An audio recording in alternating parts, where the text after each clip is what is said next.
नमस्कार विद्यार्थी मित्रांनो.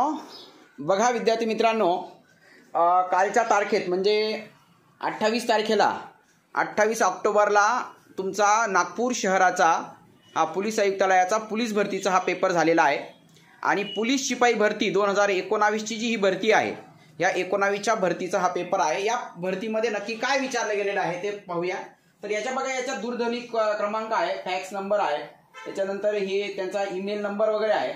तर याच्यावरून तुम्हाला जर समजा काही ऑब्जेक्शन असेल, काही असेल, तर तुम्ही इथं कॉल करू शकता, ते विचारू शकतात. तर बघूया नागपूरचा त्या पोलीस भरतीच्या परीक्षेमध्ये काय काय त्यांनी विचारलेलं आहे, तर ते आपण बघूया. गणित पूर्ण सोडून घेऊया. त्यासाठी पूर्ण पेपर बघा, सुरुवातीपासून तर शेवटपर्यंत पूर्ण पेपर बघा, त्याचे स्पष्टीकरण सुद्धा मी तुम्हाला देतो. तर बघा विद्यार्थी मित्रांनो, पहिलाच प्रश्न आहे बघा, प्रश्नचिन्हाच्या जागी कोणते अचूक उत्तर येईल.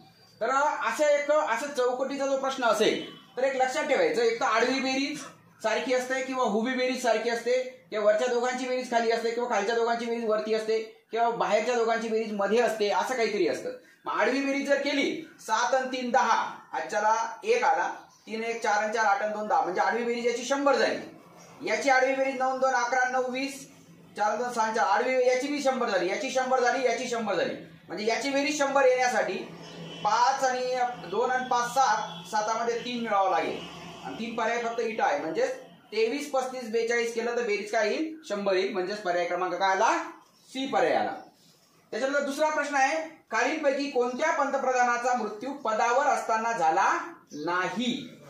आता जवाहरलाल नेहरू जे आहेत, तर जवाहरलाल नेहरू ज्यावेळेस आपण भारत चायनाचं जे युद्ध झालं, तर त्यावेळेस जवाहरलाल नेहरू थोडेसे नाराज झाले आणि त्या काळात त्यांना असं वाटलं की आपण चायनाला एवढं हिंदी चीनी बाई एवढं हे केलं आणि यांनीच या चीनियांनीच साऱ्या नकट्या डाकांनी असं उद्योग केले, म्हणून ते नाराज झाले आणि जवाहरलाल नेहरूंचा तिथं मृत्यू झालेला आहे. त्याच्यानंतर बनले लालबहादूर शास्त्री. लालबहादूर शास्त्री बनले आणि त्याच काळात लगेच पाकिस्तानला असं वाटलं यांना चायनाने हरवलं, आपण बी हरवून देऊ, आणि मग त्यावेळेस पाकिस्तानने आपल्यावर काय केलं, युद्ध पुकारलं. परंतु लालबहादूर शास्त्री मूर्ती लहान पण कीर्ती महान अशी व्यक्ती होती आणि त्यांनी सांगितलं जय जवान जय किसान ही त्यांनी घोषणा दिली होती. आणि आपला ज्या चीनवरचा जो सगळा राग आहे आपण या पाकिस्तानावर काढला आणि पाकिस्तानचे जे सैनिक पाकिस्तानला आपण चांगल्या पद्धतीने हरवलं, त्यांचं नाकावर टिचून सगळ्या गोष्टी केल्या. तर लालबहादूर शास्त्री त्याच्यानंतर मग तो ताश्कंद करार झाला आणि त्या वेळेस त्यांचा मृत्यू जे आहे संशयास्पद याच्यामध्ये त्यांचा मृत्यू झाला. त्याच्यानंतर इंदिरा गांधी पंतप्रधान झाल्या, परंतु इंदिरा गांधींचं जे आहे तर त्यांची देखील हत्या करण्यात आली होती. तर शीख समुदायाकडून, म्हणजे आपले जे सुवर्ण मंदिरामध्ये त्यांनी जे मिशन राबवलं होतं, तर त्याच काळामध्ये त्याचा एक बदला म्हणून कदाचित ते इंदिरा गांधींचा खून करण्यात आला असावा किंवा हे केलं असावं. त्याच्यानंतर राजीव गांधी जे आहे, तर राजीव गांधींचा मृत्यू पदावर असताना नाही झाला. इंदिरा गांधी नंतर राजीव गांधी पंतप्रधान झाले आणि पंतप्रधान झाल्याच्या नंतर जे राजीव गांधी आहेत, तर त्यांची कार्यकाळ थोडासा याच्यात बोफार्स नाही कोणती एक घोटाळा झाला, त्याच्यामध्ये 2-3 याच्यामध्ये ते अडकले. त्याच्यानंतर पुन्हा निवडणुका लागल्या आणि निवडणुका लागल्याच्या नंतर ज्यावेळेस ते आपले श्रीलंकेचे जे लिट्टे जी समर्थक होते लिट्टे, तर श्रीलंकेला ते थोडेसे मध्यस्थी करायला गेले आणि त्याच काळात त्या लिट्टे समर्थकांनी श्री पेरांबूर येथे त्यांची हत्या केलेली होती. मग हे पंतप्रधान नव्हते, म्हणजे हे उत्तर डी. दुसरं आहे, प्रसादला गरम दूध खूप आवडते. तर असा जर प्रश्न आला तर या वाक्यातील कर्ता ओळखा. कर्ता कसा ओळखायचा, क्रियापदाला नारा नारी कोण काय असा प्रश्न विचारायचा. आवडणारा कोण, आवडणारे काय, आवडणारे काय, दूध. मग दूध हे काय आलं, कर्ता आला. इथं गरम दूध उत्तर आहे, म्हणजे हे उत्तर दिलेलं असेल. त्याच्यानंतर मुंडा ही आदिवासी जमात मुख्यतः कोठे आढळते. आता बघा, बिरसा मुंडा आदिवासी याचा एक प्रमुख होता त्या काळात, तर ते झारखंडमध्ये ही जमात आढळते. त्याच्यानंतर कर्त्याची किंवा कर्माची क्रियापदाशी अशी जी जुळणी ठेवण किंवा रचना असते तिलाच व्याकरणामध्ये काय म्हणतात, प्रयोग असं म्हणतात. म्हणजे कर्ता जर समजा धातुरूपेश असेल तर कर्तरी प्रयोग, कर्म धातुरूपेश असेल तर कर्मणी प्रयोग, आणि जर समजा जास्त म्हणजे क्रियापदावर कोणाची सत्ता चालत नसेल तर तो भावे प्रयोग असतो. त्याच्यानंतर पुढचं वरती घे थोडा, एका सांकेतिक भाषेत 8 9 7 म्हणजे काश्मीर सिमला, 9 6 4 5 म्हणजे सिमला केरळ उटी, 5 6 8 म्हणजे उटी दार्जिलिंग काश्मीर, तर उटी सिमला काश्मीरसाठी कोणते संकेत वापराल? आता सिमला आणि काश्मीर, इथं सिमला काश्मीरसाठी 897 आलेले, मग 897 इथं बी आहे, इथं बी आहे, इथं काही नाही, म्हणजे हा पर्याय रद्द होईल. सिमला बघा, आता काश्मीरसाठी सिमला आणि काश्मीरसाठी 897 आलेलं आहे. उटीसाठी काय आहे बघा, उटी आता 9-7 हा सिमला काश्मीरचा गेला, म्हणजे हा कट होईल. आणि इथं सिमला केरळ उटी आहे आणि इथं उटी दार्जिलिंग काश्मीर आहे, म्हणजे दोघं ठिकाणी उटी उटी आहे आणि दोघं ठिकाणी काय आहे 5-5 आहे, म्हणजेच काय आला 5 यायला पाहिजे.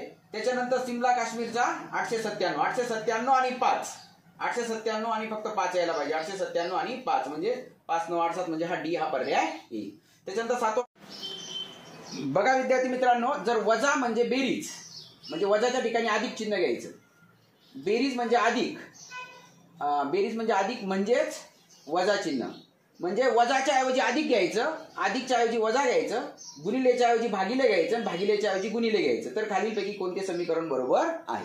म्हणजे याच्यामध्ये कंचे भागू व्यवहार हेही लागू पडतो आणि तुम्हाला चिन्ह बदलायचे, म्हणजे अधिकच्या ऐवजी इथं वजा करायचे, वजाच्या ऐवजी अधिक, भागिलेच्या ऐवजी गुणिले, गुणिलेच्या ऐवजी भागिले, आणि हे सगळं करून पाहायचं. पहिला पर्याय दुसरा पर्याय करून पाहू आपण. हे उदाहरण आपण फळ्यावर घेऊया. तर आता बघा, मी हे सगळे उदाहरणं घेतले आणि त्यांची चिन्ह बदलून घेतली. अधिकच्या ऐवजी वजा, वजाच्या ऐवजी अधिक, भागिलेच्या ऐवजी गुणिले, गुणिलेच्या ऐवजी भागिले. आपण आपला नियम काय आहे, कंचे भागव्यव मध्ये आपला व्हिडिओ पहा तुम्ही, आपले सगळे उदाहरणं आपल्याच चॅनलवरून आलेले आहेत.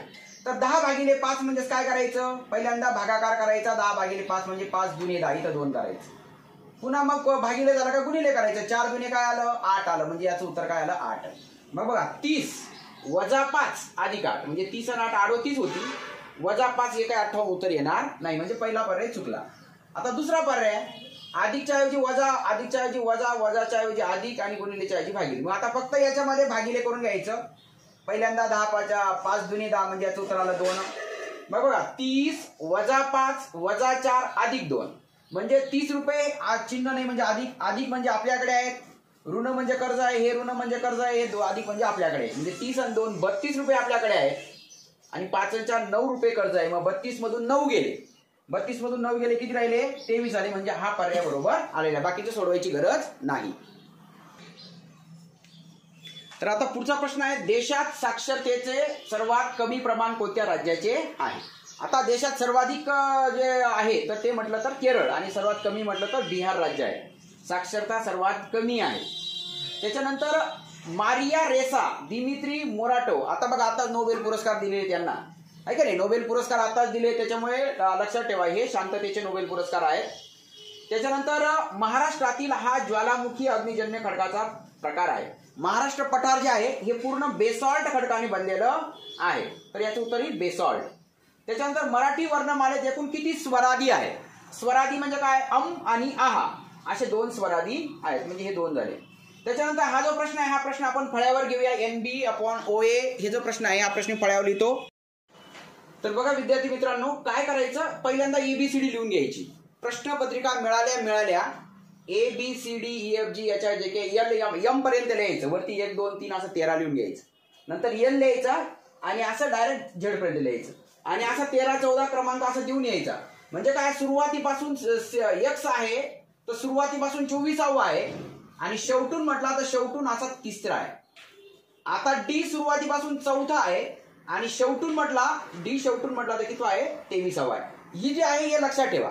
आता हे एकदम सोपं आहे बघा, OLMNO, N म्हणजे हा 14 नंबरचा आहे, हा 15 नंबरचा आहे, NO, नंतर P सोडून दिला, QR आला, QR आला बघा, QR. आता S सोडून दिला, TU आलेला आहे, काय आलेला आहे TU आलेला आहे. नंतर आपण V सोडून देऊ, मग काय येईल W आणि X. आता W सुरुवातीला W आणि X असणार, एवढं एकच आहे बघा, म्हणजेच हा पर्याय येईल. किंवा बघा AB, C सोडून DE, F सोडून GH, I सोडून JK म्हणजे JK असं आलेलं आहे, म्हणजे हे उत्तर बरोबर आहे. पर्याय क्रमांक 1 हे उत्तर बरोबर आहे. बघा 13वा प्रश्न आहे, शेतात पीक दिसताच शेतकरी आनंदाने नाचू लागला, या वाक्याचा प्रकार कोणता? आता बघा हे एकच वाक्य आहे, एकच वाक्य असेल तर त्याला केवळ वाक्य म्हणायचं. शेतात पीक दिसले आणि व असे शब्द आले किंवा पण परंतु, तर ते संयुक्त वाक्य असतं. जेव्हा शेतात पीक दिसले तेव्हा शेतकरी आनंदाने नाचू लागला, मग ते मिश्र वाक्य असतं. तर याचं उत्तर केवळ वाक्य आहे. त्याच्यानंतर भामरागड येथील नदी संगमात खालीलपैकी कोणत्या नदीचा समावेश होत नाही. आता नागपूरचा प्रश्न आहे हा. नागपूरची प्रश्नपत्रिका आहे, अर्थातच तिकडच्या नद्यांचं हे. तर या सगळ्या नद्या तिथं हे करतात, पण प्राणहिता नदी जी आहे, वर्धा, वैनगंगा, पैनगंगा या नद्या प्राणहिताला येऊन मिळतात आणि पुढे ही गोदावरी नदीला जाऊन मिळते. याचं उत्तर प्राणहिता आहे. त्याच्यानंतर हा एक प्रश्न आहे, पूर्वेकडे तोंड करून उभा असणारा रवी 180 घड्याळाच्या काट्याच्या विरुद्ध दिशेने वळला. म्हणजे पूर्वेकडे तोंड आहे, 180 अंशातून वळला, तो डायरेक्ट पश्चिमेला होईल. नंतर सरळ 8 किलोमीटर गेला, म्हणजे पश्चिमेला तो 8 किलोमीटर चालत गेला. तेथून उजवीकडे वळून 2 किलोमीटर गेला. तेथून उजवीकडे वळून म्हणजे तो उत्तरेला गेला 2 किलोमीटर. पुन्हा एकदा उजवीकडे वळून त्याने 11 किलोमीटर अंतर कापलं, म्हणजे 11 किलोमीटर म्हणजे पुन्हा तो पूर्वेला गेला. तर पुन्हा एकदा उजवीकडे वळून तो 6 किलोमीटर चालत गेला. तर मूळ स्थानापासून तो किती अंतरावर, याचा प्रश्न आपण हे फळ्यावर घेऊया. तर बघा विद्यार्थी मित्रांनो, दिशा हे आ, द, न, प, वा, उ, इ, पू हे मी तुम्हाला शिकवलेले, किंवा आपला दिशाज्ञानचा व्हिडिओ आहे तो व्हिडिओ पहा. आदन, पवा, वास्तू, कसा, उ, इ, पू याच्यावरून सगळ्या दिशा, कागदावरच्या 8ही दिशा लक्षात ठेवता येतात. आता पूर्वेकडे तोंड करून उभा असणारा रवी, आता पूर्वेकडे म्हणजे इकडे तोंड करून उभा आहे तो, आणि तो 180 अंशातून वळला. 180 अंशातून घड्याळाच्या दिशेने वळला, म्हणजे डायरेक्ट त्याचं तोंड पश्चिमेला झालं. कोणत्या दिशेला झालं? डायरेक्ट इकडे तोंड झालं. इकडे होतो तर डायरेक्ट इकडे तोंड झालं. ओके. आता तो किती गेला? 8 किलोमीटर गेला. किती किलोमीटर? 8 किलोमीटर गेला इथं. ओके. 8 किलोमीटर चालत गेला. तेथून उजवीकडे 2 किलोमीटर गेला. उजवीकडे म्हणजे इथं 2 किलोमीटर गेला तो. त्याच्यानंतर पुन्हा एकदा उजवीकडे वळून 11. आता उजवी तर बघा, त्याची उजवी बाजू इकडची, म्हणजे उजवी बाजू 11 किलोमीटर गेला. म्हणजे 8 आणि हे 3 असा 11 किलोमीटर तो गेला. 11 किलोमीटर अंतर कापलं. पुन्हा एकदा उजवीकडे बघा, आता त्याची उजवी बाजू ही खालची. उजवीकडे किती गेला तो? पुन्हा तो उजवीकडे वळून 11 किलोमीटर गेला. 6 किलोमीटर गेला. 6 किलोमीटर म्हणजे बघा, हे अंतर 2 आहे, म्हणजे हे अंतर 2 असेल, हे अंतर एवढं किती असेल? 2, आणि हे अंतर 4, म्हणजे इथं 6 किलोमीटर तो गेला. 6 किलोमीटर गेला. तर तो मूळ स्थानापासून किती अंतरावर आहे, म्हणजे इथून तो हे अंतर किती आहे, हे अंतर किती आहे. म्हणजे हे पायथागोरसचं प्रमेय आलं बघा. पायथागोरसच्या प्रमेयानुसार काटकोनासमोरील बाजू ही, आता ही 3 आहे, ही 3 आली, ही 4 आहे, आणि पायथागोरसचं त्रिकूट आहे काय? 3, 4, आणि ही 3 असेल, ही 4 असेल, तर ही कर्ण किती असतो? 5 असतो.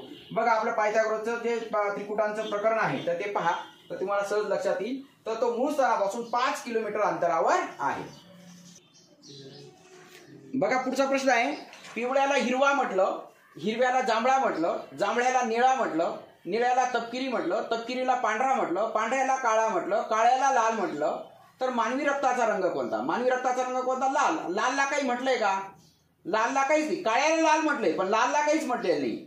मग मानवी रक्ताचा रंग इथं कोणताच दिलेला नाही, म्हणजे यापैकी नाही उत्तर येईल. त्याचं काय उत्तर येईल? यापैकी नाही. त्याच्यानंतर ग्रामसभा आयोजित करण्याचं कार्य खालीलपैकी कोणाचं असतं? आता ग्रामसभा आयोजित करण्याचं काम ग्रामपंचायतीचा सचिव करतो, ग्रामसेवक करतो, आणि अध्यक्षस्थान त्याचं सरपंच करतो, आणि सरपंच नसला तर उपसरपंच, उपसरपंच नसला तर त्याच्यातला ज्येष्ठ सदस्य. ओके. त्याच्यानंतर पुढचा प्रश्न घ्या. बघा, ब्ल्यू ओरिजिन या यात्रा कंपनीचे संस्थापक कोण आहेत? Blue origin. आता ब्ल्यू ओरिजिन ही जी यात्रा कंपनी आहे ही अमेरिकेची यात्रा कंपनी आहे, आणि यात्रा कंपनी ही जेफ बेजॉस म्हणजे जे आपले अमेझॉनचे जे संस्थापक आहेत, तर त्यांनी 2000 मध्ये या कंपनीची स्थापना केलेली आहे. तर आपल्याला टुरिस्टसाठी ही कंपनी आहे ब्ल्यू ओरिजिन. त्याच्यानंतर भावार्थ रामायण हा ग्रंथ कोणाचा आहे? तर हा संत एकनाथांचा आहे. संत ज्ञानेश्वरांचा जे आहे, तर ज्ञानेश्वरी, चांगदेव पासष्टी आहे की नाही, हे ज्ञानेश्वरांचे, तुकारामांची गाथा वगैरे आहे, नामदेवांचे अभंग वगैरे आहे. त्याच्यानंतर खालीलपैकी कोणता शब्द अरबी भाषेतील नाही? आता अरबी भाषेतील बघा, आपले शब्दसिद्धी या प्रकरणामध्ये हे सगळं आपण घेतलेलं आहे. साहेब, वकील, कायदा हे जे शब्द आहेत ही अरबी भाषेतून आलेले आहेत. शिपाई हा शब्द काही आलेला नाही. त्याच्यानंतर खालीलपैकी कोणत्या वाक्यात परिणामवाचक क्रिया विशेषण अव्यय आहे? परिणामवाचक म्हणजे याचा परिणाम ते झाला आहे की नाही. तर मी दररोज व्यायाम करतो, दररोज हा शब्द जे आहे तर हे नाही येणार. सहलीस गेल्यावर आम्ही भरपूर खेळलो. किती खेळलो? भरपूर. म्हणजे याचा परिमाण आला. किती खेळलो? भरपूर. म्हणजे इथं परिमाण पाहिजे होतं, म्हणजे भरपूर उत्तर येईल याचं, म्हणजे बी उत्तर येईल. त्याच्यानंतर खालीलपैकी कोणता ओष्ट्य वर्णाचा प्रकार नाही? ओष्ट्य म्हणजे काय? प फ ब भ म. आता हे जे ओठातून जे येतात ना तर त्याला ओष्ठ्य म्हणायचं. प फ ब भ म हे ओष्ठ्य आहे. आणि नाही म्हटलेलं आहे तर स हा ओष्ठ्य नाही. त्याच्यानंतर भारत सरकारचे मुख्य आर्थिक सल्लागार असलेल्या खालीलपैकी कोणती व्यक्ती नुकतीच पदविमुक्त झालेली आहे, रिटायर झाली. तर भारत सरकारचे मुख्य आर्थिक सल्लागार जे होते बघा, आर्थिक मंदी येऊ नये वगैरे याच्यासाठी ते एक सल्लागार म्हणून काम करायचे, ते के सुब्रमण्यम होते, ते रिटायर झालेले जातात. त्याच्यानंतर एअर इंडिया कंपनीने पहिली विमान सेवा कुठून कोठे सुरू केली. बघा आपलं हे सुद्धा विचारलं जातं एअर इंडियाचं कराची ते मुंबई हे विमान होतं. एअर इंडिया म्हणजे काय, भारतात आंतरराष्ट्रीय जे सेवा असते हवाई वाहतूक तर ते करण्याचं काम करते एअर इंडिया. आणि जर समजा पहिली बस विचारली तर ती कुठं आहे, पुणे ते नगरमध्ये आहे. आणि आपलं पहिली रेल्वे जर म्हटलं तर मुंबई ते ठाणे म्हणजे बोरीबंदर असे आहे. पुढचा प्रश्न बघा, 25 नंबरचा प्रश्न आहे, खालीलपैकी गुळांबा या शब्दाचा समास ओळखा. गुळ घालून केलेला आंबा म्हणजेच काय, गुळांबा म्हणजे हा मध्यम पदलोपी समास आहे. आपल्या समासाचा व्हिडिओ पहा, तुम्हाला हे सगळं सापडेल. त्याच्यानंतर शरदच्या घड्याळ दर तासाला 5 सेकंद पुढे जाते. पुढे त्याने सकाळी 10 वाजता घड्याळ बरोबर लावले तर दुसऱ्या दिवशी सकाळी 10 वाजता ते घड्याळ कोणती वेळ दाखवेल. मग आज सकाळी 10 ते उद्या सकाळी 10 म्हणजे 24 तास. आणि दर तासाला 5-5 सेकंद म्हणजे 24 गुणिले 5, 24 पंचे 120 सेकंद पुढे जाईल. आणि 120 सेकंद म्हणजेच किती, 2 मिनिटं पुढे जाईल. 2 मिनिटं पुढे म्हणजेच काय, 10 वाजून 2 मिनिटं हे घड्याळ दाखवेल. एकदम सोपं आहे बघा. आज सकाळी 10 ते उद्या सकाळी 10 म्हणजेच 24 तासात 5-5 सेकंदाप्रमाणे 120 सेकंद पुढे जाईल. म्हणजेच 120 सेकंद म्हणजे 2 मिनिटं पुढे जाईल, म्हणजे 10 वाजून 2 मिनिटं होतील. त्याच्यानंतर खालीलपैकी कोणता संधीचा प्रकार नाही. बघा मराठीमध्ये स्वर संधी, व्यंजन संधी, विसर्ग संधी असते, सुवर्ण संधी नसते. ओके, म्हणजे सी पर्याय येईल याचा. त्याच्यानंतर 52 विद्यार्थी असलेल्या एका वर्गातील 15 विद्यार्थी अनुत्तीर्ण झाले म्हणजे नापास झाले. 52 मधून 15 गेले, 52 मधून 15 गेले म्हणजे किती, 37 विद्यार्थी पास झाले. असं अनुत्तीर्ण विद्यार्थी बाजूला काढले म्हणजे 37 विद्यार्थी राहिले. उत्तीर्ण विद्यार्थ्यांची गुणनिहाय यादी तयार करण्यात आली म्हणजे 37 विद्यार्थ्यांची मार्क लिस्ट तयार करण्यात आली. या यादीत रमेशचा उच्च स्थानापासून 22वा क्रमांक आहे. म्हणजे सुरुवातीपासून 22वा आहे तर शेवटून त्याचा क्रमांक किती, शेवटून म्हणजे फक्त हे 5 झाले यांची यादी आहे. मग 37 मधून हे 22 सुरुवातीपासून 22 आहे ना, मग सुरुवातीचे 21 काढून टाका. मग 37 वजा 21 जर केलं 7 1 गेला 6 म्हणजे 16वा क्रमांक येईल त्याचा. कितवा, 16वा क्रमांक येईल. कळलं का. एकूण 37 विद्यार्थ्यांच्या रांगेत तो 22वा आहे म्हणजे पुढे 21 मुलं आहेत आणि मग ते 21 मुलं वजा करून टाकायचे म्हणजे मागून तो 16वा आहे. आता देवळाजवळ शाळा आहे अधोरेखित शब्दाचे. बघा देवळाजवळ, जवळ हा शब्द शब्दाला जोडून आला का त्याला शब्दयोगी अव्यय म्हणतात. पॅन्डोरा पेपर कशा संबंधी आहेत. आता हे पॅन्डोरा पेपर्स जे आहेत बघा, बरेच जे रिअल इस्टेट किंवा वेगवेगळ्या इस्टेटमध्ये आता समजा मला एखादी प्रॉपर्टी घ्यायची असेल तर ते हे काय करतात, 5 लाख रुपये रोख द्या, कॅश द्या, बाकीचे पैसे तुम्ही याच्याने द्या, चेकने वगैरे असं सांगतात. म्हणजे हे जे पेपर्स आहेत ही जी कर चुकवेगिरी जे करतात तर हे पॅन्डोरा पेपर म्हणजे प्रत्येक क्षेत्रामध्ये तर ही कर चुकवेगिरीचे हे आहे हे पॅन्डोरा पेपर्स. त्याच्यानंतर याच्यामध्ये बघा विसंगत पद ओळखा म्हणजे चुकीचं पद ओळखा.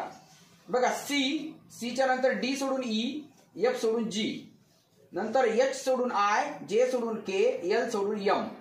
मग आता एन सोडून काय यायला पाहिजे, ओ यायला पाहिजे, ओ, पी सोडून क्यू यायला पाहिजे, आर सोडून एस यायला पाहिजे, नंतर टी सोडून इथं यू ई. म्हणजे हे जे आहे हे चुकीचं आलेलं आहे, एन पी आर हे चुकीचं आलेलं आहे. पुढचा प्रश्न घ्या. तर अशुद्ध शब्द ओळखा. बघा तथापि, परंतु, आणि. आता शब्दाला शेवटी वेलांटी असेल तर दुसरी दिली जाते, शेवटी उकार असेल तर नेहमी दुसरा दिला जातो. परंतु हे संस्कृत मधून जसेच तसे आलेले शब्द आहेत त्याच्यामुळे आणि, तथापि, परंतु हे नेहमी शेवटी काय असतं, याचा पहिली वेलांटी किंवा पहिला उकार असतो. म्हणजे अशुद्ध शब्द ओळखा यापैकी नाही हे उत्तर येईल. सर्च ही संस्था society for education action and research community health ही विदर्भातली संस्था आहे. राणीबंग आणि अभयबंग यांनी डॉक्टर दाम्पत्यातर्फे विदर्भामध्ये ही संस्था चालवली जाते. ओके. त्याच्यानंतर शासनाने केलेल्या खर्चाची हिशोब तपासणी कोणती संसदीय समिती करते. आता शासन जो काही खर्च करते मग ते बरोबर केलेलं आहे का हे सगळं जे आहे ऑडिटर जे असतात, लोकलेखा समिती जी आहे तर ही त्याची संसदीय समितीचा हिशोब तपासणी करते. ओके. त्याच्यानंतर वानर या शब्दाचा समानार्थी नाही. वानर म्हणजे काय? कपी, मरकट हे आहे. आणि केसरी म्हणजे काय? सिंह आहे. म्हणजे याचं उत्तर काय येईल? केसरी. ओके. त्याच्यानंतर सॅल्ब्युटामॉल. सॅल्ब्युटामॉल हे जे औषध आहे हे दमासाठी औषध आहे बरं का. सॅल्ब्युटामॉल कशासाठी औषध आहे? दम्याचं औषध आहे. त्याच्यानंतर कोझिकोड जर असं दिलेलं आहे तर मुंबई हा शब्द कसा दिलेला आहे? तर हा लगेच प्रश्न पाहूया. तू माऊलीहून मवाळ, चंद्राहुनी शीतळ, पानियाहुनी पातळ, कल्लोळ प्रेमाचा. माऊलीहुनी मवाळ म्हणजे आईपेक्षा मायाळू. आईपेक्षा मायाळू कोणीच राहत नाही. चंद्राहून शीतळ, चंद्रापेक्षा शीतळ काहीच नाही. पानियाहुनी पातळ, पाण्यापेक्षा पातळ काहीच नाही. म्हणजे इथं काय केलेलं आहे? व्यतिरेक केलेलं आहे. म्हणजे इथं व्यतिरेक अलंकार आहे. तर हा जो प्रश्न आहे हा प्रश्न आपण फळ्यावर पाहूया. याच्यामध्ये कोझिकोड हा शब्द असा दिलेला आहे बघा. कोझिकोड. आता के बघा, केच्या खालचा अक्षर पी घेतलेला आहे, ओच्या उलट अक्षर एल घेतलेला आहे, झेडच्या उलट अक्षर ए घेतलेला आहे, आयच्या उलट अक्षर आर घेतलेलं आहे. म्हणजे बघा आपण एका खाली एक लिहिण्याचा किती फायदा झाला बघा. मग आपण एमचं काय घ्यायचं? एमच्या ऐवजी एन घ्यायचं. यूचं काय घ्यायचं? यूच्या ऐवजी एफ घ्यायचा. एमचं काय घ्यायचं? पुन्हा एमचं एन घ्यायचं. बीचं काय घ्यायचं? बीचं वाय घ्यायचं. एचं झेड घ्यायचा. आणि आयचं काय घ्यायचं?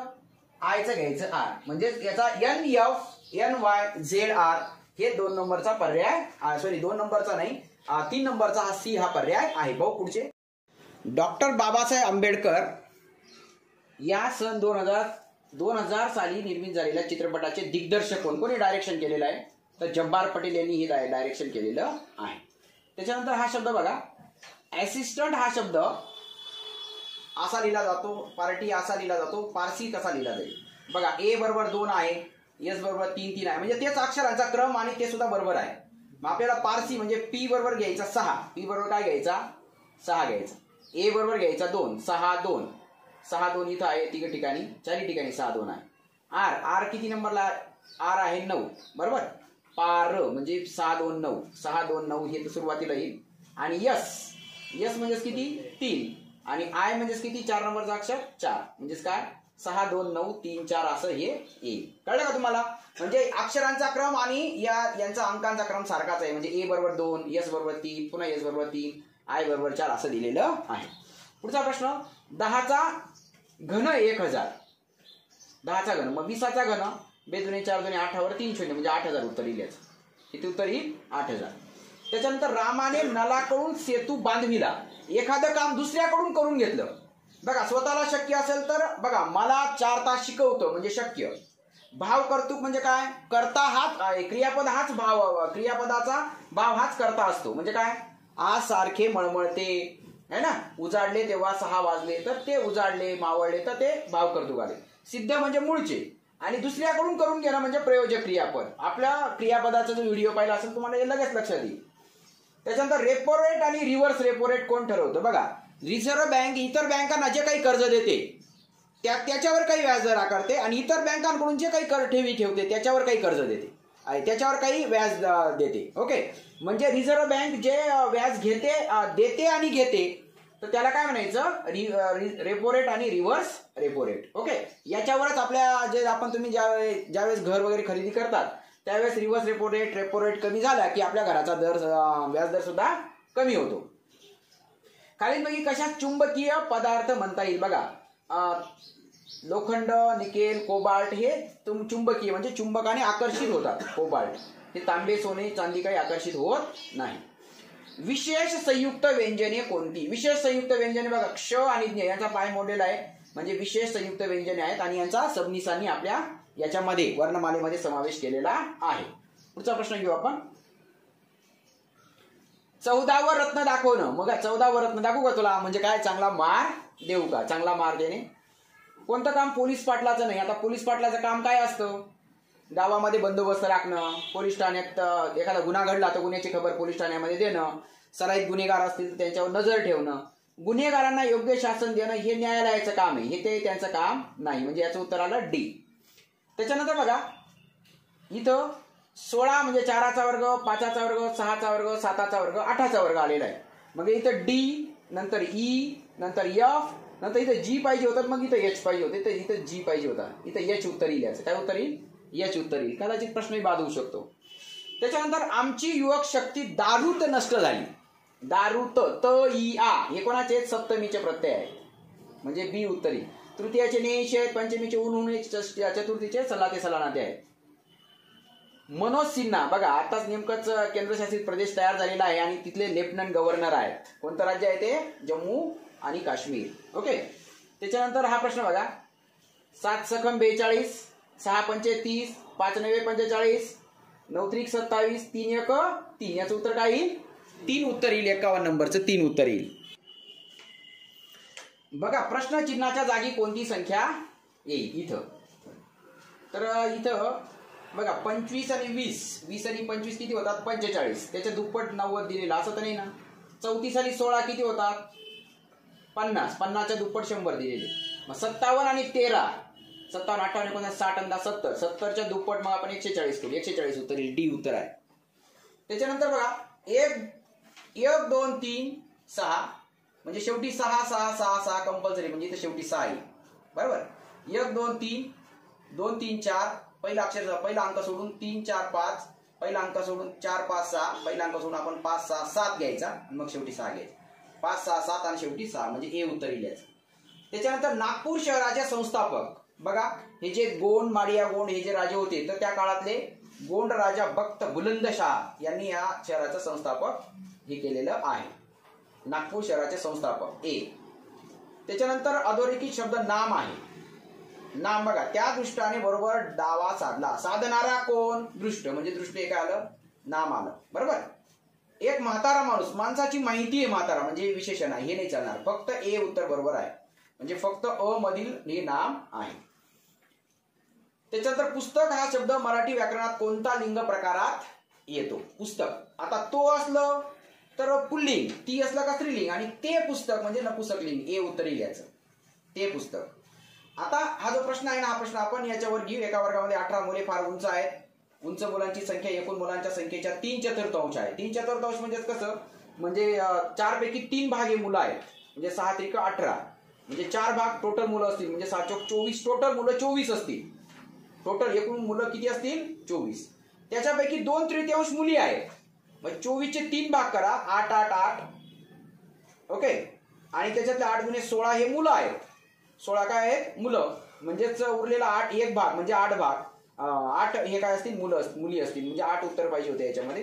तरी उत्तर काय दिलेलं दिसत नाही म्हणून हा प्रश्न बाद होऊ शकतो. पुढचा प्रश्न घ्या. बरं आता विश्वात्मके देवे येणे वाग्यज्ञ तो शावे हे जे पसायदान आहे याच्यातला रस बघा एकूण 9 रस आहेत. तर प्रार्थना म्हणताना आपण शांत रसामध्ये म्हणतो. पिक्चरचे गाणी असतील, लव्ह स्टोरी मधले गाणी असतील तर शृंगार रसामध्ये असतात. करुण रस म्हणजे दुःख झालं असेल तर करुण रस असतो. आणि ज्यावेळेस अद्भुत म्हणजे काय? ज्यावेळेस आपण एखादं भूताखेताचं असेल राक्षस तर त्यावेळेस अद्भुत रस असतो, आश्चर्य दाखवणार रस. त्याच्यानंतर राज्य वन्यजीव कृती आराखडा तयार करणारी पहिलं राज्य महाराष्ट्र. कोणतं राज्य आहे? राज्याचा वन्यजीव कृती आराखडा तयार करणारं देशातलं पहिलं राज्य म्हणजे महाराष्ट्र.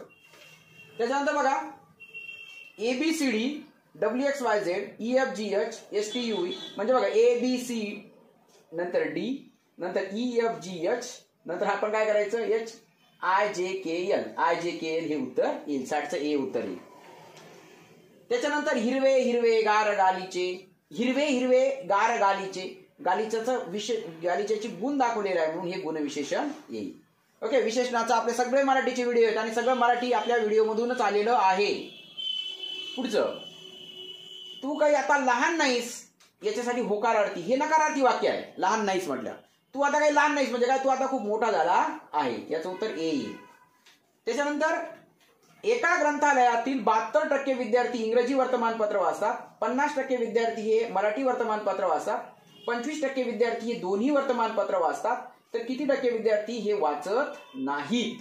मग असं हे बघा हे मराठी वाचणारे 72% आहेत, इंग्रजी वाचणारे 50% आहेत आणि दोन्ही वाचणारे 25% आहेत. या दोघांच्या बेरजेमधून हे वजा करून टाकायचं. तर बघ इंग्रजी वाचणारे 72% आहेत, मराठी वाचणारे 50% आहेत आणि दोन्ही वाचणारे 25% आहेत. तर मग दोन्ही वाचणारे जे आहेत ना पहिल्यांदा ते 25% टाकून घ्यायचं. ओके. आता मराठी वाचणारे किती आहेत? 50% आहेत ना. मग 50 मधले 25 गेले म्हणजे फक्त मराठी वाचणारे 25%. फक्त बरं काय हे एवढं एवढे जे आहे ना फक्त मराठी वाचणारे हे 25% आणि हे इंग्रजी वाचणारे 25%, म्हणजे 25 आणि 25 50% झाले. आता इंग्रजी वाचणारे 72 आहे. 72 मधून हे 25 गेले तर किती 47 येतील. 47%, म्हणजे 47 आणि 25 72% इंग्रजी वाचणारे आले. आणि फक्त इंग्रजी वाचणारे म्हटलं तर फक्त इंग्रजी वाचणारे एवढे 47. मग हे फक्त इंग्रजी वाचणारे, फक्त मराठी वाचणारे आणि दोन्ही वाचणारे अशी एकत्रित केलं तर तिघांची बेरीज 97% होईल. म्हणजे 97% लोक कोणतं तरी वाचतात, एक मराठी वाचतात, नाही तर इंग्रजी वाचतात, नाही तर दोन्ही वाचतात. म्हणजे उरले 3% हे लोक कोणतंही वर्तमानपत्र वाचत नाहीत. ओके, बघा 64 नंबरचा प्रश्न बघा. सर्व शिक्षक लेखक असतात, काही लेखक आनंदात राहतात. याच्यावर अनुमान दिलेले आहेत. सर्व शिक्षक आनंदात राहतात, आनंदात राहणारे सर्व लोक लेखक असतात.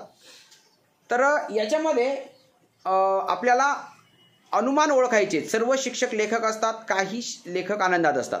याच्यावरून आपण बघा याच्यामध्ये एक हे दिलेलं आहे बघा, सर्व शिक्षक लेखक असतात. बघा हे सगळेच्या सगळे शिक्षक जे आहे हे काय केले, लेखक काढले.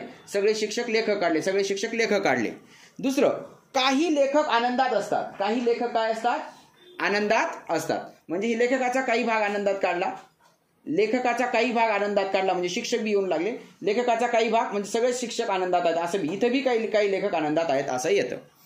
पण याच्यावरून अनुमान काय दिलेलं आहे, पहिलं अनुमान काय दिलेलं आहे की सर्व शिक्षक आनंदात राहतात. आता सगळे शिक्षक आनंदात आहेत का, याच्यात नाहीत. याच्यात जरी आहे, याच्यात थोडेसे आहेत, त्याच्यात सगळे आहेत, परंतु तिन्ही आकृत्यांमध्ये ते अनुमान बसलं पाहिजे. त्याच्यानंतर दुसरं आहे, आनंदात राहणारे सर्व लोक लेखक असतात. आता आनंदात राहणारे सगळे लेखक आहेत का, नाही. आनंदात राहणारे काही लेखकाच्या व्यतिरिक्त सुद्धा काही आनंदात आहेत ना, म्हणजे दुसरंही अनुमान काय आहे, चूक आहे. म्हणजेच अर्थात याचा काय तयार होतो की दोन्ही अनुमाने काय आहेत, चूक आहेत. म्हणजे क व ड दोन्ही असत्य आहेत. पुढचा प्रश्न आहे, जगात बुवा आणि मनात कावा. म्हणजे दृष्ट व्यक्ती, दिसायला काय आणि समोर काय, बघा दाखवायचं काय आणि हे करतो. म्हणजे तोंड चोपडा आणि मणी वाकडा ही त्याची समानार्थी म्हण आहे. त्याच्यानंतर स्वतंत्र भारतातील पहिले वैयक्तिक ऑलिम्पिक जिंकणारे खेळाडू बघा, खाशाबा जाधव 1952 हेलसिंकी गेम्स आहे का नाही, ते कुस्तीपटू होते ते. त्याच्यानंतर हे याचं बी उत्तर आहे. खालीलपैकी कोणत्या समितीच्या अहवालानुसार महिला विरोधातील लैंगिक अत्याचाराच्या अनुषंगाने फौजदारी कायद्यांमध्ये बदल करण्यात आला. तर फौजदारी कायद्यामध्ये न्यायमूर्ती JS वर्मा समिती आहे, त्यांनी याच्यामध्ये बदल केलेला आहे. महिला विरोधात जे लैंगिक अत्याचार होतात त्याच्या संबंधात. त्याच्यानंतर पुढचा प्रश्न आहे, भारतीय घटनेच्या या कलमानुसार प्रत्येक घटक राज्यात एक उच्च न्यायालय असतं. तर उच्च न्यायालयाचं जे कलम आहे हे उच्च न्यायालय असेल, सर्वोच्च न्यायालय असेल, हे कलम जे आहेत ना हे पाठ करायचं. 370 हे जम्मू काश्मीरचं कलम होतं, 368 घटना दुरुस्तीचं कलम, हे 214 याचं कलम आहे. ओके, लक्षातच ठेवायचं उच्च न्यायालय. त्याच्यानंतर नागपूर जिल्ह्यातील रामटेक येथे खालीलपैकी कोणत्या प्रसिद्ध कवीने मेघदूत हे काव्य लिहिलं. मेघदूत नावाचं महाकाव्य लिहिलेलं आहे त्यांनी, संत कालिदास यांनी.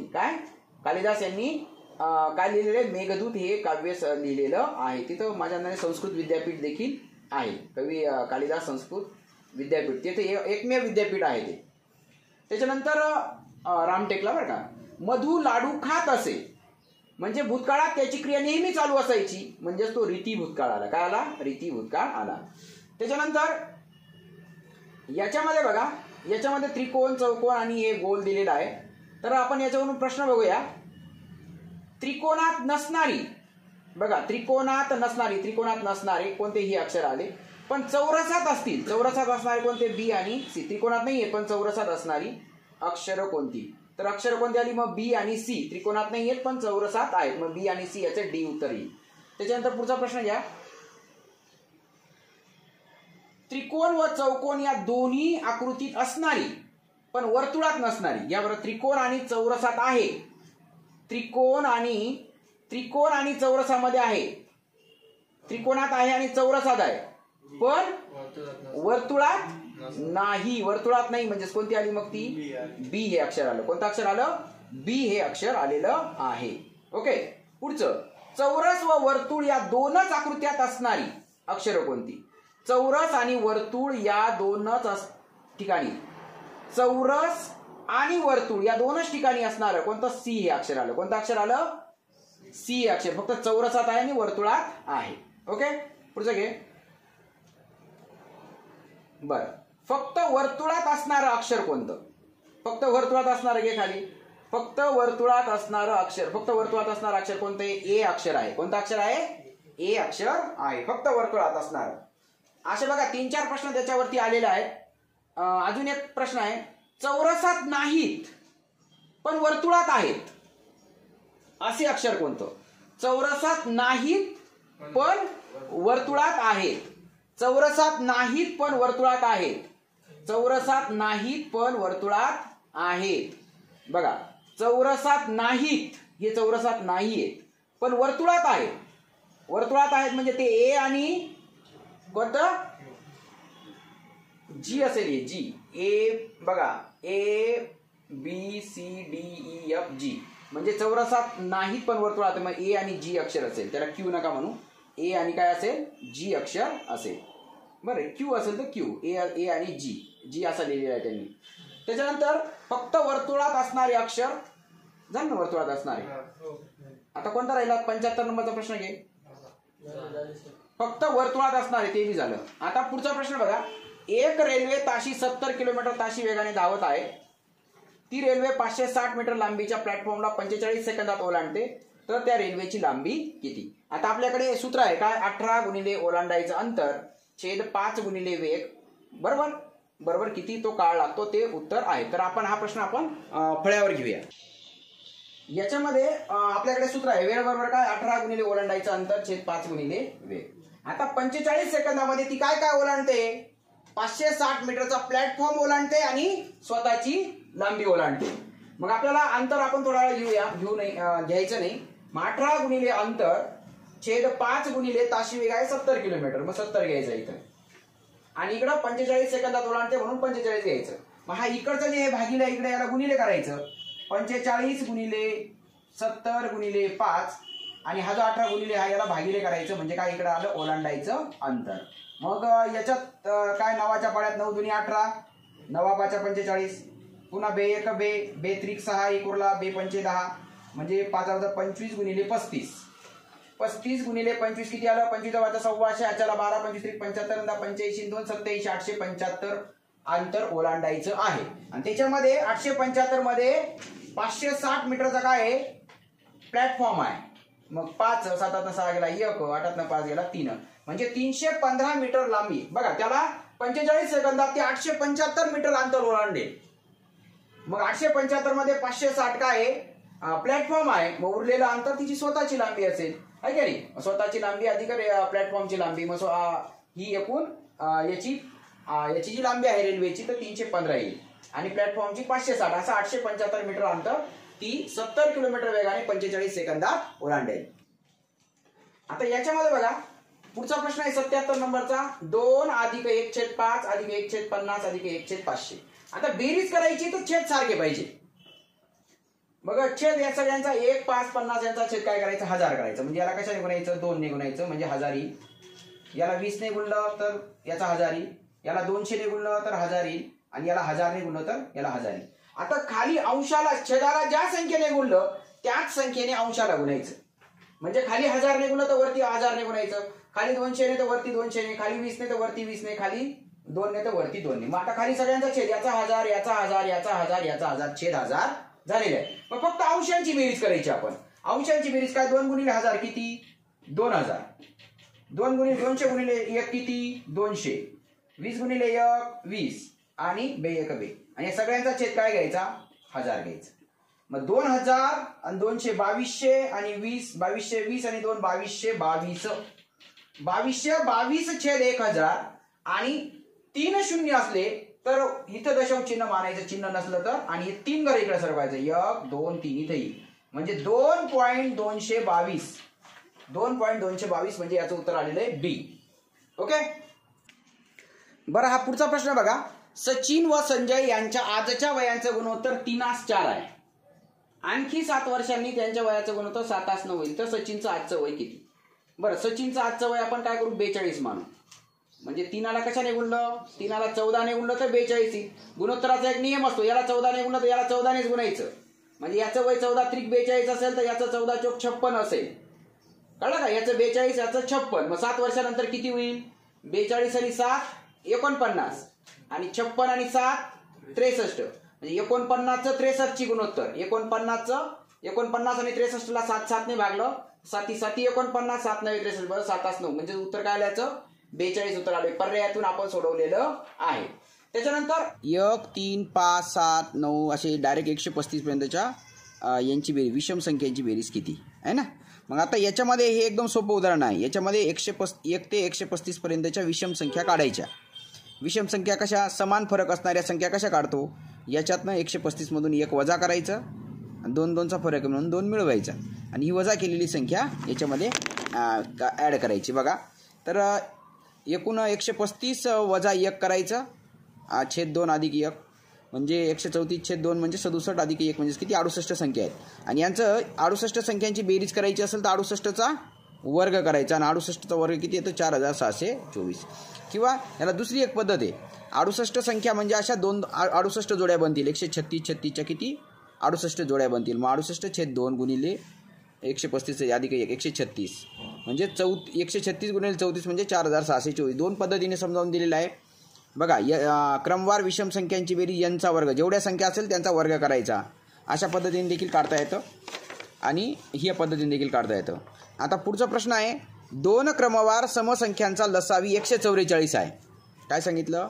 2 क्रमवार समसंख्यांचा लसावी 144 आहे. लसावी 144 त्या संख्या कोणत्या? आता मला एक गोष्ट सांगा, या 2 क्रमवार समसंख्या आहेत का नाही म्हणजे हा प्रश्न कट झाला. या आहेत का नाही म्हणजे हा बी कट झाला.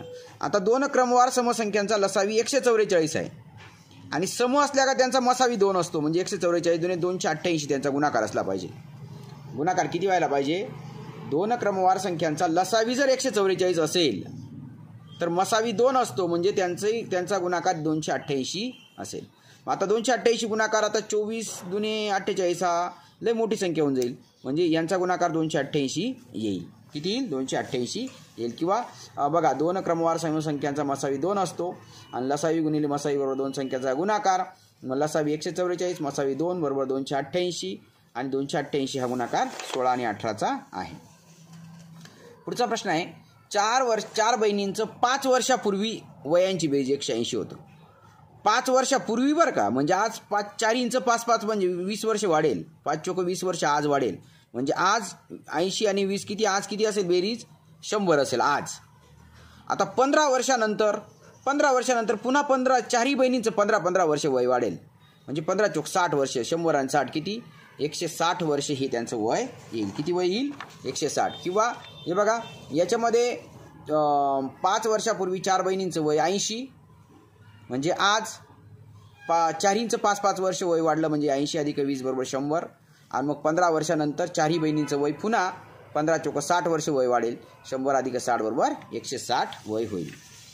त्याच्यानंतर हा प्रश्न आहे x वर्गमुळात 128 बरोबर 100 वर्गमुळात 162 छेद 1. आता इथं बरोबरचं चिन्ह असेल तर या तिरकस गुणाकार करायचा. x गुणिले x एका बाजूला आणि 162 गुणिले 128 वर्गमुळात एका बाजूला. मग आता हे तिरकस गुणाकार केला बघा x गुणिले x चा वर्ग आला आणि 162 गुणिले 128 असा आला. आता मी याला शॉर्टकट कसं केलं बघा. याचं 162 म्हणजे 81 गुणिले 2 आणि 128 म्हणजे 64 गुणिले 2 आणि 64चं वर्गमूळ किती आलं 8. मग हा इथं 8 काढला. 81चं वर्गमूळ 9 इथं 9 काढला आणि 2 दुने 4चं वर्गमूळ 2 इथं 2 काढला. 9 दुने 18 चोक 18 गुणिले 8 144 म्हणजे x वर्ग बरोबर 844. x वर्ग बरोबर किती 144 म्हणजे x वर्ग बरोबर 12चा वर्ग म्हणजे x वर्ग किती आलं x बरोबर किती आलं उत्तर आलं 12 उत्तर आलेलं आहे. बघा 5 गाई आणि 4 म्हशी यांची किंमत सारखीच आहे. 3 गाई आणि 5 म्हशींची किंमत एकूण 18,500 रुपये आहे. तर प्रत्येक गाईची किंमत किती? मग आपण काय करू 4000 ही गाईची किंमत मानू. 4000 मानलं तर 4 पंचे 20,000. 5 गाईंची किंमत किती 20,000 होईल म्हणजे 4,000 आणि 4 म्हशींची किंमत 20,000 म्हणजेच 5,000ला म्हैस किती एवढ्याला होईल 5,000ला होईल आणि गाय केवढ्याला 4,000ला मानली तर. आता 3 गायींची किती 4 त्रिक 12,000 आणि याचा 5 25,000. 25 आणि 12 मोठी संख्या होऊन जाईल एवढं नाही येणार म्हणजे 4,000 उत्तर येऊ शकत नाही. आपण 2,000 घेऊ. गायीची किंमत किती घेऊ 2,000 म्हणजे 5 दुने किती 10,000. गायींची किंमत किती झाली गाईची किंमत 5 गाईंची 10,000 झाली आणि चार म्हशींची किंमत 10,000 म्हणजे 4 म्हशींची किंमत एका म्हशीची किती 2,500 म्हशीची किंमत 2,500 आणि गाईची किंमत किती होईल 10,000 होईल. गाईची किंमत किती 2,000 होईल म्हणजे टोटल 5 गाईंची 10,000 आणि 4 म्हशींची 2.5 दुनी 5 दुनी 10,000 अशी होईल. ओके म्हणजे 10,000 5 गाईंची बरोबर 4 म्हशींची 10,000 बरोबर आलं. मग आता 3 गाईंची किंमत किती आहे ही जे 2,000ला मानलेली तर हे 6,000 येतील. 3 गाईंची 6,000 आणि 5 म्हशींची 25/5 1,600 म्हणजे 12,500. 12,500 आणि 6,000 म्हणजे 18,500 बरोबर आलं म्हणजे 2,000 ऑप्शन बरोबर आलेला आहे. किंवा असं करा बघा 5 गाई बरोबर 4 म्हशी 5 चोक 4,000 जर मानलं 4 म्हशींची किंमत तर 20,000 आली 4 म्हशींची आणि 20,000 म्हणजेच किती एका म्हशीची किंमत 5,000 आली. ओके मग एका म्हशीची किंमत किती आली 5,000 आलेली आहे. मग जर समजा 3 गाईन 5 म्हशींची किंमत काढली ती 27,000 आपल्याला 27,000 नाही 18,500 दिलेली. मग आता पुन्हा आपण 2,000 मानू पर्यायातून 5 दुने 10,000 गाईंची किंमत 5 गाईंची किंमत 10,000 बरोबर 4 म्हशींची किंमत म्हणजेच एका म्हशीची किंमत आली 2,500 बरोबर. मग 3 गाई आणि 4 म्हशी 3 गाईंची किंमत 3 दुने 6,000 4 म्हशींची 2,500 प्रमाणे 10,000. ओके 2.5 गुणिले सॉरी किती 5 म्हशींची किंमत किती 2.5 गुणिले 5 म्हणजे किती 12,500 12,500 आणि 6 किती 18,500 किती उत्तर आलं 18,500 म्हणजे याचं उत्तर 2,000 आहे. त्याच्यानंतर हा प्रश्न याच्यामध्ये उत्तर जरी नसलं तरी मी हा प्रश्न सोडवून देतो तुम्हाला. तर याच्यामध्ये 2.19 आहे 0.0203 आहे बघा. आता मी हा प्रश्न सोडून दिलेला बघा. आता वरती दशांश चिन्हांत 2 अंक हे 4 अंक आणि हा 1 अंक मग खाली डायरेक्ट 2 आणि 4 6 आणि 1 7 अंक खाली 7 शून्य द्यायचे आणि खाली 2 आणि 4 6 आणि हे 3 9 आहेत ना वरती डायरेक्ट 9 अंक द्यायचे. मग खालचे 7 अंक खालचे 7 शून्य वरचे 7 शून्य कट करायचे आणि मग भाग द्यायचा 17×5 = 85 73 त्रिक 219 7 गुणिले 29 29 गुणिले 5 गुणिले 3 करायचं आणि गुणिले 10 करायचं. आता सगळ्यांचा गुणाकार जर केला तर गुणाकार येतो 43,500 म्हणजे इथं 43,500 उत्तर पाहिजे होतं पण इथं ते दिलेलं नाही असं उत्तर पाहिजे होतं 43,500 पाहिजे होतं. त्याच्यानंतर एक काम 12 माणसं 20 दिवसात करतात तर 15 माणसं किती दिवसात करतील म्हणजे 12 माणसं 20 दिवसात करतात म्हणजे 12 दुने 240 लोकांचं काम आहे त्याला 15 ने भाग द्यायचा है ना. 12 गुणिले 20ला 15 ने भाग द्यायचा 12 गुणिले 20 भागिले 15 करायचं 12 गुणिले 20 भागिले 15 काय उत्तर येतं बघा 12 गुणिले 20 भागिले 15 5 ने भाग द्या 5 त्रिक 15 5 चौक 20 4 चौक काय आलं 16 दिवस लागतील.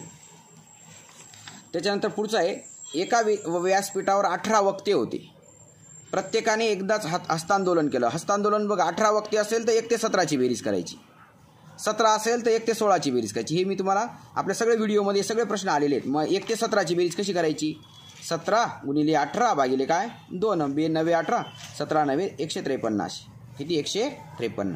ओके 18 वक्ते म्हणजे 17 गुणिले 18 भागिले 2 म्हणजे 17 9 153.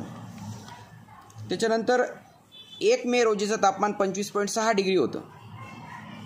2 मे ते 6 मे म्हणजे 2 मे ते 6 मे म्हणजे 2 3 4 5 6 5 दिवसाचं तापमान 5 दिवसाचं तापमान सरासरी तापमान 42.3 होतं व 7 मेला 46 डिग्री सेल्सिअस होतं. तर 1 ते 7 मेचं सरासरी तापमान किती. मग बघा आता मला सांगा 1 मेचं तापमान किती 45.6 आणि 2 मे ते 6 मे म्हणजेच किती 2 3 4 5 6 5 दिवसाचं तापमान 43.3 प्रमाणे 211.5 आलं आणि 7 मेचं 46 आलं. मग 7 5 11 चला 1 6 1 7 1 8 आणि 4 12 1 13 चला 1 4 1 5 1 6 4 10 चला 1 2 1 3 303 झालं 303.1. आता हे 7 दिवसाचं आहे ना मग 303.1ला 7 ने भागायचं 7 1 7 7 चौक 28 2 उरले 7 त्रिक 21 पुन्हा 2 उरले 7 त्रिक 21 म्हणजे 43.3 याचं काय आली सरासरी आली 43.3 डिग्री सेल्सिअस. त्याच्यानंतर 2.1/3 अधिक ए अधिक 1.1/6 अधिक 5.1/6.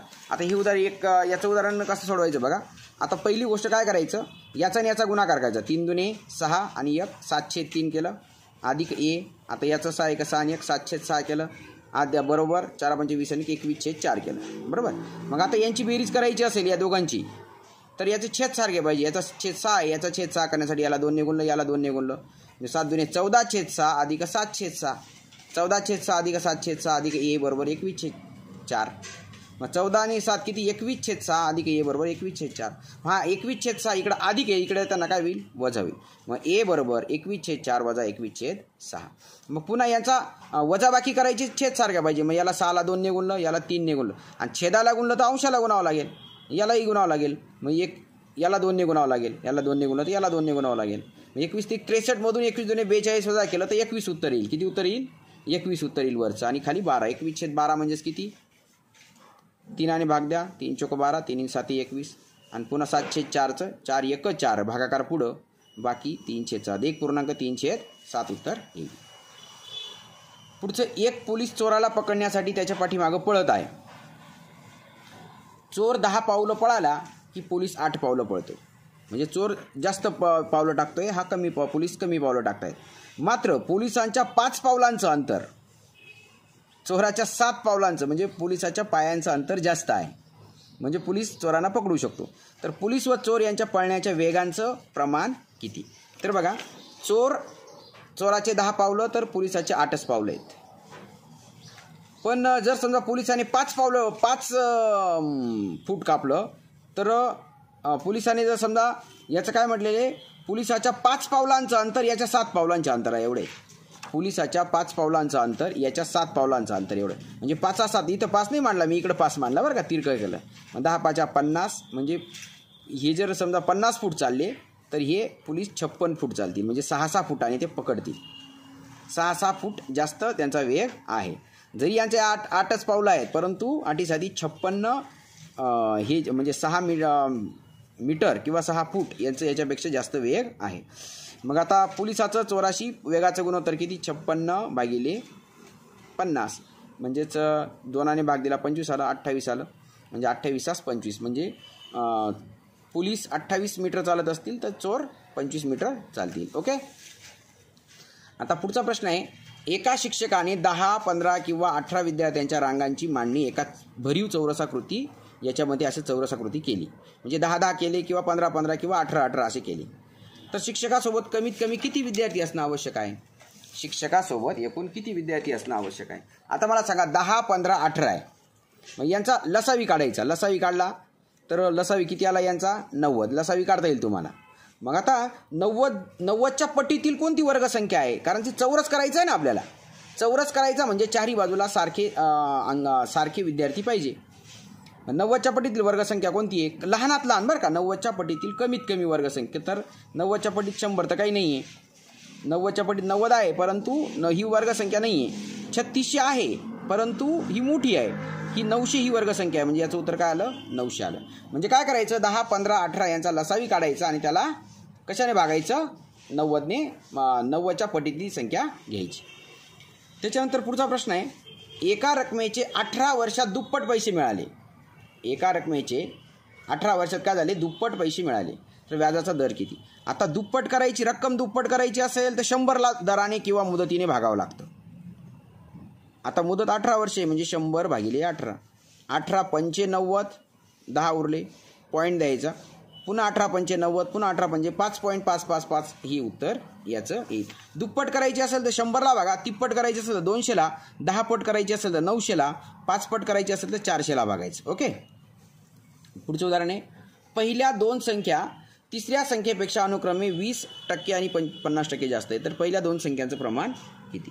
आता मला एक सांगा की पहिल्या 2 संख्या तिसऱ्या संख्येपेक्षा 20% आणि 50% बघा. तिसरी संख्या आपण 100 मानू. मग पहिली संख्या 20% जास्त म्हणजे 120 आली आणि दुसरी 50% जास्त म्हणजे 150 आली. मग पहिल्या संख्येचं दुसऱ्या संख्येशी गुणोत्तर किती आलं 120चं 150ची गुणोत्तर 0 0 कट झाला. 3 चोक 12 3 5 15 म्हणजेच 4/5 गुणोत्तर काय आलं. पहिल्या आणि दुसऱ्या संख्येचं गुणोत्तर विचारलंय 4/5 असं आलेलं आहे.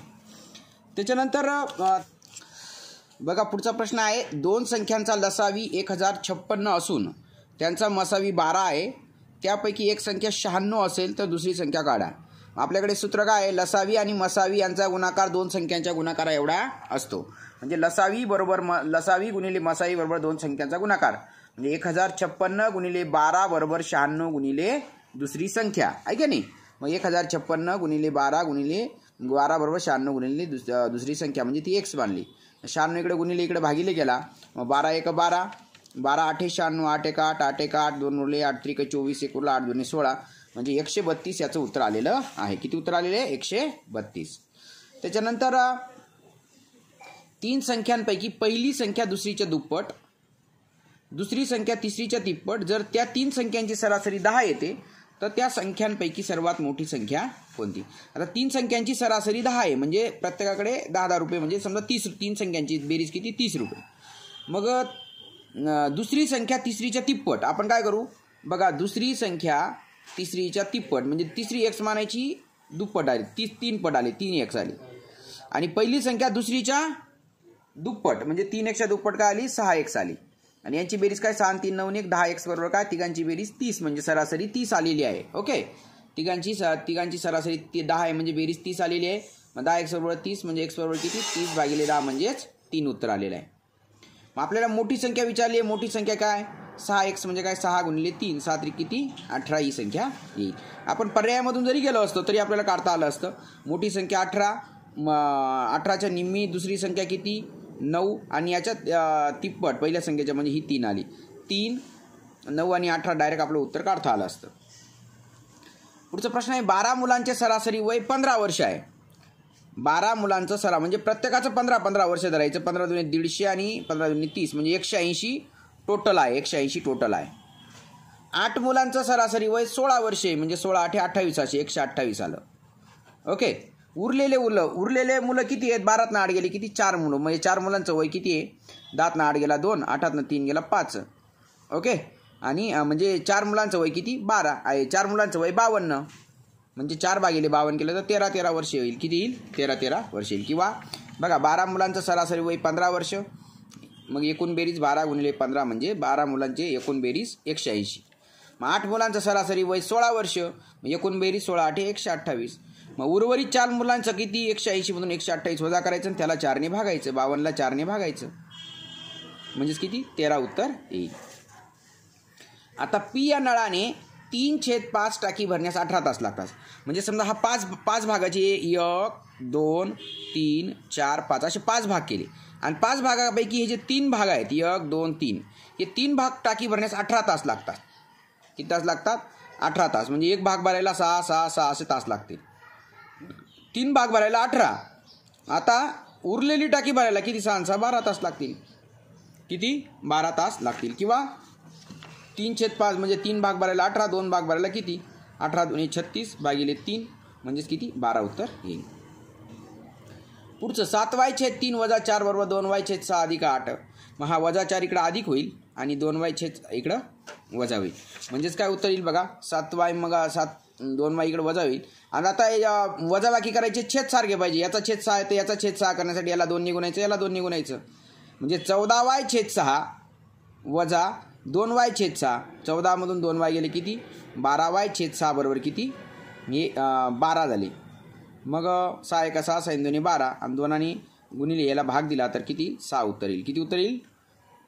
6 1 6 6 2 12 बेसख 12 म्हणजे y बरोबर किती? 6 उत्तर येईल. आता पुढचा प्रश्न आहे, दर साल दर शेकडा 5% दराने 8,000 रुपये मुद्दलाचे 3 वर्षाचे चक्रवाढ व्याज सांगा.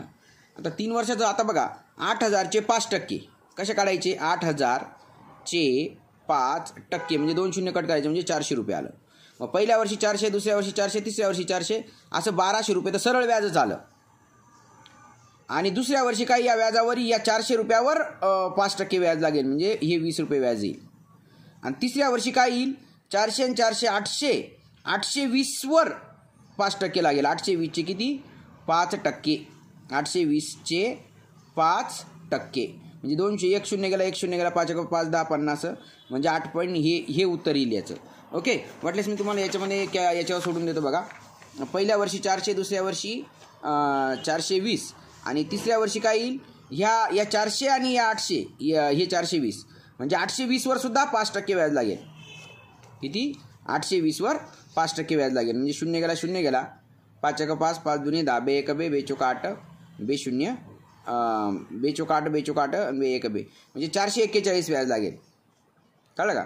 पहिल्या वर्षी 400 रुपये व्याज, दुसऱ्या वर्षी 8,000वर आणि हे 400वर म्हणजे 8,400चे 5%. 420 आणि तिसऱ्या वर्षी 8,000वर बी लागेल आणि या दोघांवर बी म्हणजे 400 आणि 400 800 8,820चे 5% येईल म्हणजे 441 रुपये व्याज येईल.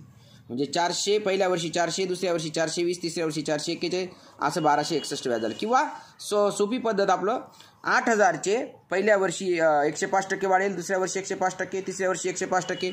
हे 2 शून्य गेले, हे 2 शून्य गेले, हा 1 शून्य गेला, हा 1 शून्य गेला. पुन्हा याला इथे 21 येईल, इथं 20 येईल आहे की नाही. पुन्हा याचं 5 2 10 5 1 5, 5 2 10 येईल. पुन्हा 5 2 10 5 1 5, पुन्हा 2 1 2 2 चौका 8 येईल आणि 4 1 4 4 5 20 येईल. ओके, तर हे असं याचं उत्तर 9,261 येईल. मग 9,261 मधून सरळ व्याज वजा करायचं आणि 8,000 मुद्दल वजा करायची, 1261 काय येईल त्याचं व्याज येईल. ओके, आता पुढचं 500 शेळ्यांना 27 दिवस पुरेल इतका चारा होता. 3 दिवसानंतर 300 शेळ्या नवीन आल्या तर शिल्लक राहिलेला चारा त्या सर्व शेळ्यांना एकूण किती दिवस पुरेल? 500 शेळ्यांना 27 दिवस, 500 शेळ्यांना किती 27 दिवस म्हणजे 13,500 दिवसाचा तो चारा आहे. आता 3 दिवसानंतर बाकीच्या शेळ्या आल्या म्हणजे 3 दिवस 500 शेळ्यांनी चारा खाल्ला म्हणजे 500 गुणिले 3 म्हणजे 1,500 शेळ्यांनी चारा खाल्ला म्हणजे 13,500 मधला 1,500 शेळ्यांचा चारा कमी झाला म्हणजेच 12,000 शेळ्यांचा चारा राहिला. आता 3 दिवसानंतर झालं काय, 300 शेळ्या एक्स्ट्रा आल्या म्हणजे पहिल्या 500 नंतरच्या 300, मग 800 शेळ्यांना 12,000 शेळ्यांचा चारा खायचा आहे.